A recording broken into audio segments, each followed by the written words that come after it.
Hi, everybody. Welcome back. This is Suzanne Wachtel, and welcome to today's podcast, which is kind of a continuation of Do You Fit In? And it's called Embrace Your Differences. And today I'm honored to read Miggy's Playground, which is a book written by Alana Hutt. And the artwork, which I probably won't pronounce correctly, is Taichuan Seiyang. Beautiful children's book, newly published, and the content is so fantastic. And Alana, the author, has really prided herself on writing books for children, that teach invaluable life lessons. She draws inspiration from life experience in early childhood through motherhood. And she gives great imagination to the story, and she just does a great job. So the book is called Miggy's Playground, and I'm going to start to read it right now. Miggy McMonster was grouchy and mean. He lived in the playground next to the swing. He was hairy and orange and covered with spots. He had 2 big horns and teeth made of rocks, and every day when the kids went to play, he'd jump from the bushes and scare them away. Roar! Oh, how those kids, they would scream and they would shout, and they would turn and they would run. 1 or 2 would even pass out. Ha, ha, ha, laughed Miggy. That's what you get. Don't come back to this playground and don't you ever forget. Well, sure enough, wouldn't you know, the kids did not return. He was left all alone. He sat and he waited, but nobody came. He was all by himself, feeling so full of shame. You see, Miggy was a monster, but this beast was rare. For children, this monster did not want to scare. He had the kindest, most loving, the gentlest of souls, teeth made of rocks, but a heart made of gold. Days went by, then weeks, and then months, alone with his thoughts and his sobs and his grunts. He sniffled and cried all the days through, dreaming of a chance to start over new. Well, as it so happened, at around this time, a new kid moved to town by the name of Tim Chime. Tim loved the outdoors and he wanted to play, so to the playground he went one warm, sunny day. He knew nothing of Miggy, just having moved to town, so right off he ran to Miggy's playground. As soon as he got there, strange noises he heard, snorting and grunting. It sounded absurd. Tim went poking and looking around. He could not believe what he had just found. Back there in the bush, next to the swing, a big hairy monster. And he was crying? Well, as you can imagine, it should be no surprise. The sight of a monster made Tim terrified. He was shaking and sweating. He was stricken with fear, but he couldn't help thinking of those monster tears. Tears from a monster? Something didn't seem right, so he stayed to find out if he was all right. He took a deep breath and proceeded to say, Mr. Monster, are you okay?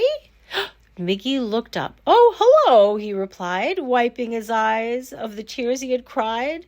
He sniffled and snorted, and with much dismay said, I was born a monster, and a monster I must stay. I don't like scaring children, but it's what I must do. I now have to scare you. Roar! But to Maggie's surprise, there was no running or screaming this time. This time it was different because, you see, Tim knew this monster wasn't at all what he seemed. He stared up at Miggy, looked him square in the eye. I feel sorry for you, monster, for when I leave, you will cry. But you know, Tim said, as he was walking away, it doesn't have to be this way. Miggy ran to stop him. Wait, what do you mean? Monsters have to be scary and mean. Who says? Scolded Tim in a very stern voice. I don't know, whimpered Miggy. I didn't think I had a choice. Silly monster. Everyone is free to make their own decisions. It's time to re-examine your life and make a few revisions. Perhaps you're right, sniffled Miggy. I've had it all wrong. All this time I've been wrong all along. I'm sorry I scared you. I guess I'll go now. Go tell the others that I'm leaving town." "Hold on, Miggy. You can't just pick up and go. Stay here in your playground. This is your home."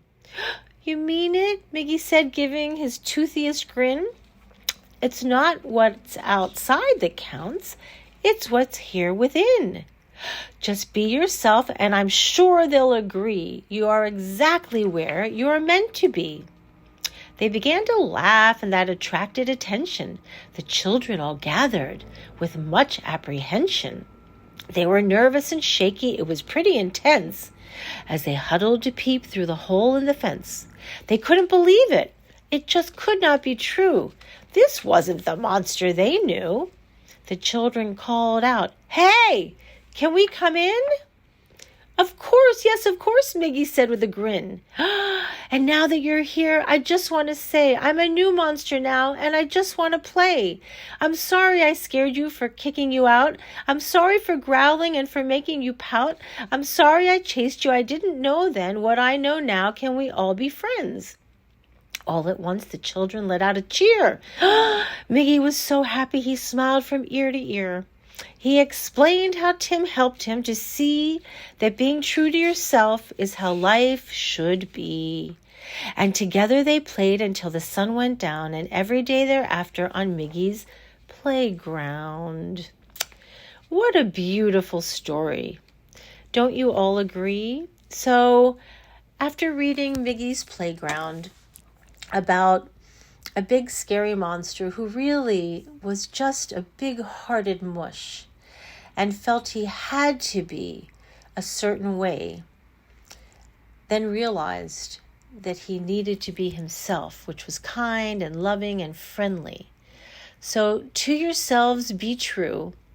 And this book is a wonderful example to teach children this very lesson, to be yourself, to really not do what you think you should do, but do what's in your heart and be yourself, and everything will go much smoother and you will attract happiness and love into your life. I hope you enjoyed this story.